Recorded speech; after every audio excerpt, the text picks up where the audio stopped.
Hospitals, clinics, and communities all carry stories of care, and those stories don't stop at the bedside. Dr. Thomas Rios is one of those stories. A physician who dedicated his life to internal and industrial medicine. But beyond medicine, he has also lived through the challenges of health, family, and society. I wanted to ask him, what does the future look like? For us, for our health, for the next generation? As a student nurse, I carry my own questions about tomorrow. This is our conversation on futures thinking. Hi, Doc Tommy. Thank you so much for doing this. Good evening.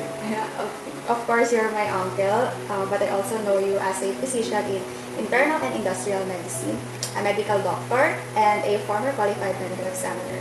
Ang bigat ng credentials, Doc. I really feel lucky to be sitting here with you. Medyo pressured din ako kasi you're so respected in the community. You don't have to be pressured enough. Anyway, I'm happy to share whatever I can share. Before we talk about the future, maybe we can start with your past. Can you share a little about your early life and what inspired you to pursue medicine, especially internal and industrial medicine, and later on, leadership as a medical director? Ooh, that's a very interesting question. Well, as you know, I grew up here in Sarat. Growing up, I don't know if you knew that there were electricity here. The electricity. When we were growing up, there were no electricity. Wala pang nawasa. So everything manually driven. So as a child, the biggest event in the school at the time happens when the rural health doctors visits the school to give the vaccine. So that was a very big event.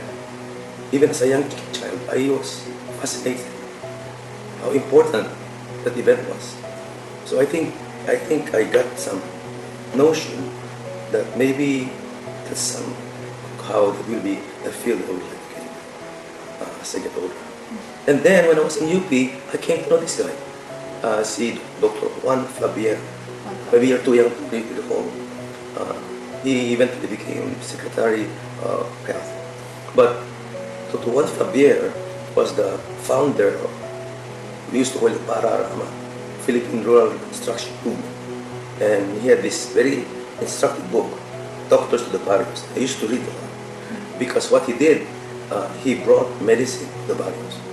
So growing up in a very rural barrio style of life, I discovered this guy who was passionate about medicine in the rural areas. Do you feel being a doctor also shaped how you approach management decisions?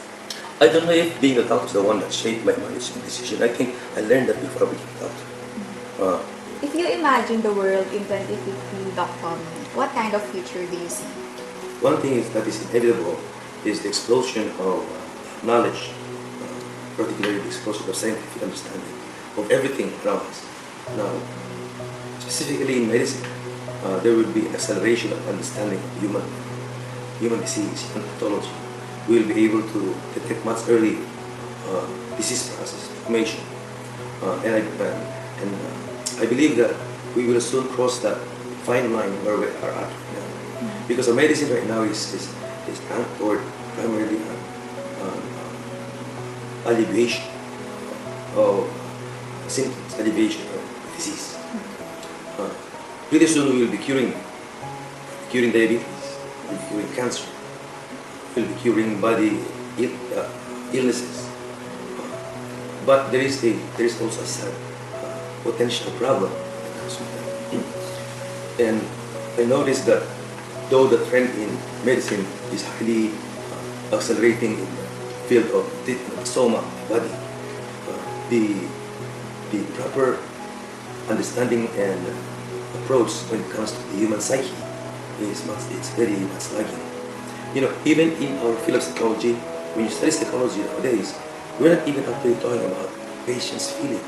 We're not really talking about the quality of life, What we're talking about is that if you're depressed, I'll give you some chemical so that you don't feel depression.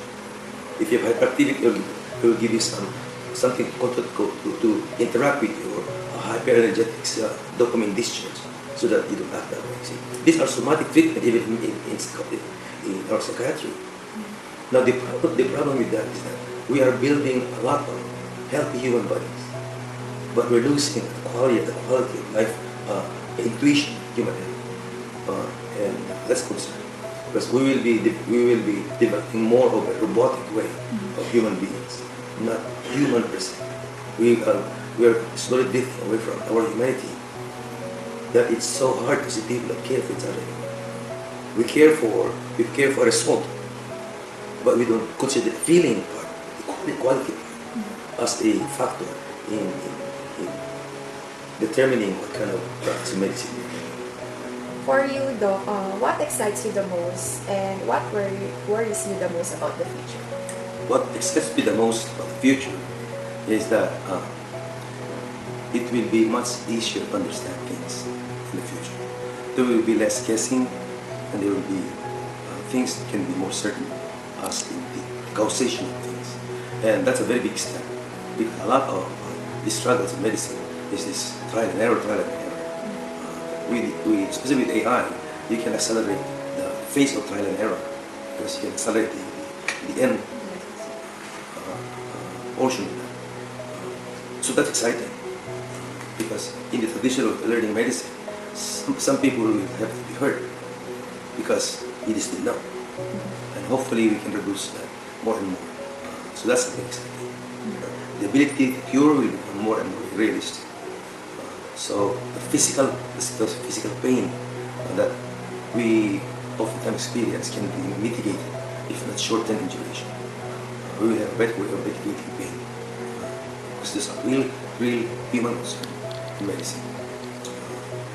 So those are the things I'm excited about. If you could give my generation one warning or kids ready for this, what would it be?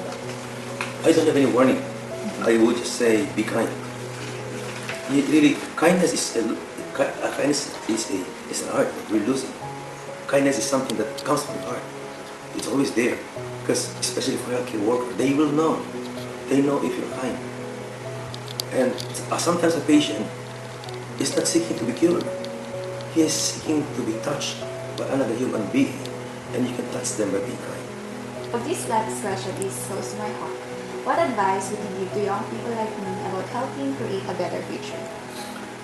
The only way we can create a better future is to create a better perspective.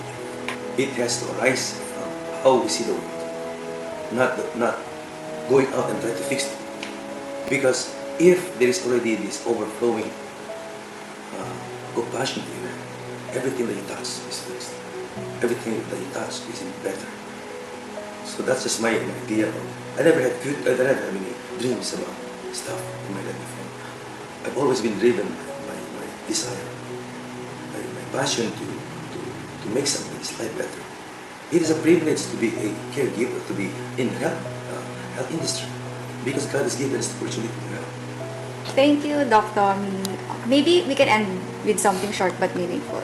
If you could describe your vision of a better future in just one word or phrase, what would it be? Well, if there's something I would aspire to and desire to see in the future, I would be so happy if I can be a living witness that kindness is grown among us, that we become more compassionate and loving people. Sitting with Doc Tommy, I realized that no matter how much medicine advances or how our world changes, one thing never loses its power: kindness. As a student nurse, I see now beyond skills and science, kindness is what heals, what leads, and what connects. His words left me with a simple but a powerful reminder for our generation. The future we build will only be as strong as the kindness we choose to show.